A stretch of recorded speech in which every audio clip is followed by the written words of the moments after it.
Hello everyone, in this video we will combine pairs of sentences through logical relationships and coordination devices. We will start with a quick review of coordination. Coordination joins clauses that are of equal importance with devices that could be coordinating conjunctions. So those are the FANBOYS, for, and, nor, but, or, yet, so. Conjunctive adverbs, words like therefore, nevertheless, consequently, however, or simply a semicolon. Uh, Remember that these clauses are related by logical relationships that could be of addition and amplification, cause and effect, comparison and similarity, contrast and concession, condition, exemplification, summary, and conclusion. So as you can see, some of them are highlighted in red, and that's because addition, cause effect, and contrast are most closely related with coordination. I will repeat that. Addition, cause effect, and contrast are the logical relationships that are most closely related with coordination. And that's because they join clauses that are of equal importance in most cases. So let's combine pairs of sentences with coordination. Let's begin with the first pair, in which we have sentence number 1. The research team gathered extensive data on consumer habits. And sentence number 2, they analyzed this data using sophisticated software. So there is a thought process that we need to activate here that has two questions. Basically, the first one is, what is the most evident logical relationship between sentence 1 and sentence 2?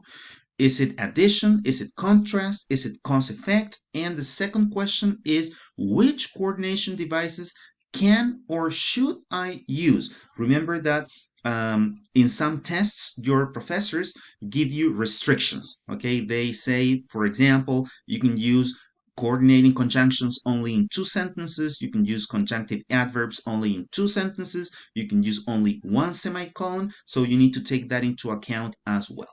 So let's begin by answering the first question, which requires establishing the most evident logical relationship between sentences 1 and 2. In this case, we can see very clearly that sentence 2 adds new information about the research data that was mentioned in sentence number 1. So let's go back to sentence number 1. The research team gathered extensive data on consumer habits.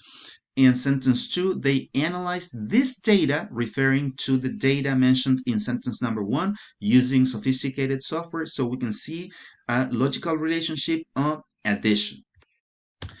In this case, since we don't have any restrictions, we can use a coordinating conjunction or a conjunctive adverb or a semicolon. So the first solution will include a coordinating conjunction.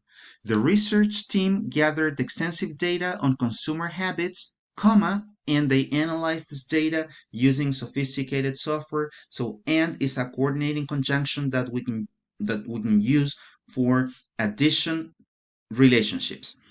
Solution B uses a conjunctive adverb. In this case, I chose in addition.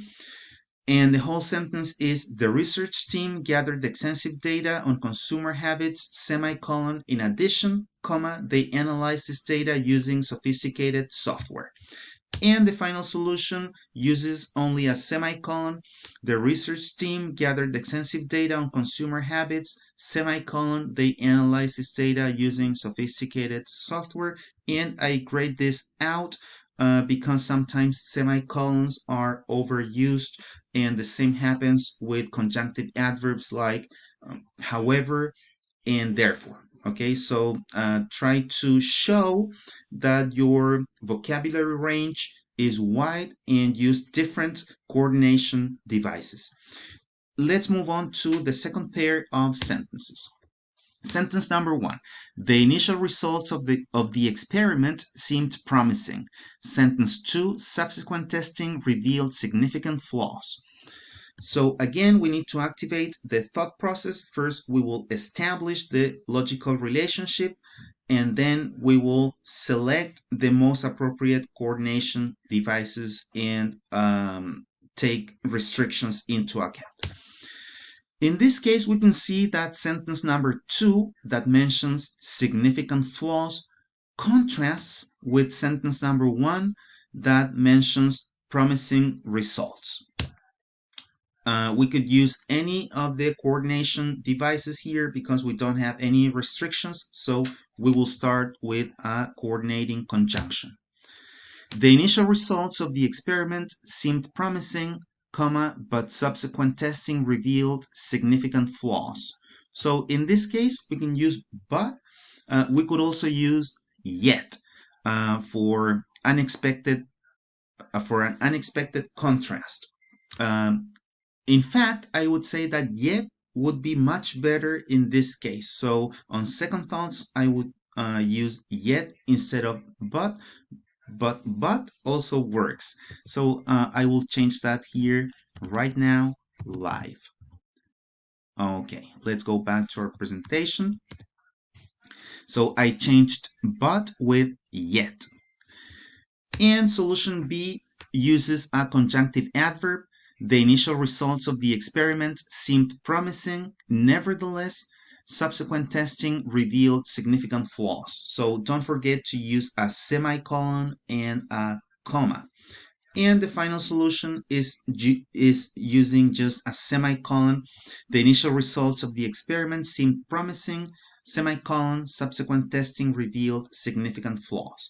Let's move on to our final pair of sentences.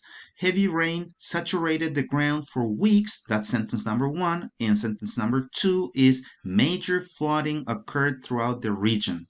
So again, activate the thought process. This always comes first. So we will establish the most logical relationship and then select the coordination devices. In this case, we can see that sentence 2 that mentions major floodings is a consequence of sentence number 1 that mentions heavy rains. Okay, so let's move on to the solutions. In the first solution, we will use a coordinating conjunction, and the combined sentence is heavy rain saturated the ground for weeks, so major flooding occurred throughout the region. And solution B uses a conjunctive adverb. Heavy rains saturated the ground for weeks, semicolon, consequently, major flooding occurred throughout the region. So don't forget the importance of punctuation. And finally, solution C uses only a semicolon. Heavy rain saturated the ground for weeks, semicolon, major flooding occurred throughout the region. Don't forget to check the link in the first comment, which I will pin to review logical relationships in writing in case you need to dive deeper into that. And stay tuned for more videos like this one. Thank you very much for watching.